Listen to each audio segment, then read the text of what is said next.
Քրիստոսից հետո հայ իրականության մեջ առաջին առակագիրը որպես այդպիսին ով է Մխիթար Գոշը, որի մասին արդեն մենք Ավետիք Իսահակյանն էլ ճիշտ է, Ավետիք Իսահակյանն էլ ունի առակներ, ճիշտ ես ասում, ապրես, ուղղակի Գոշը առաջինն է,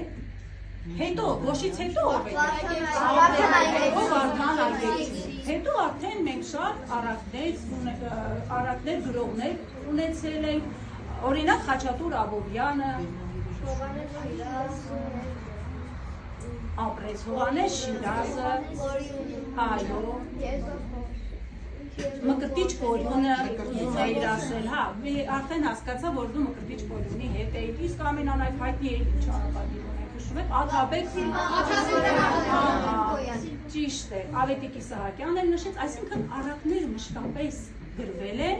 գրվում են ու կգրվել, դա նշանակում է, որ ամենահետաքրքիր ժանրն է, շատ կարճ, փոքրիկ, հա, այսպես ծավալի մեջ ներկայացնում է մեծ բաներ։ Մենք ինչ-որ բան սովորում ենք առակներից երեխաներից։ Դուք սիրում եք, իսկապես սիրում եք։ Օրինակ հիմա եթե դուք ինձ հարցնեք, ես շատ գրքեր կարդացել եմ ձեզ նման, ու դեռ շարունակում եմ կարդալ։ Բայց եթե ինձ հարցնեք ամենասիրելի ժանրը որն է, հավատացեք, կասեմ, չէ, իհարկե ամեն ժանր ունի հետաքրքրությունը, իսկապես այդպես է, վեպերը, վիպակները, պատմվածքները, նովելները, պոեմները, շատ հետաքրքիր ժանրեր կան, ամեն մեկը ունի առանձնահատկություն, հեքիաթներն եմ շատ սիրում իրեն, աշխարհի ամենահզոր ժանրերից մեկն է, հավատացեք հեքիաթը, բայց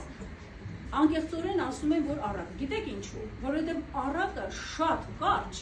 ժամանակի ընթացքում արագ կարդում եմ եւ անմիջապես, այո, ես անմիջապես զգում եմ, թե ինձ ինչ է սովորեցնում։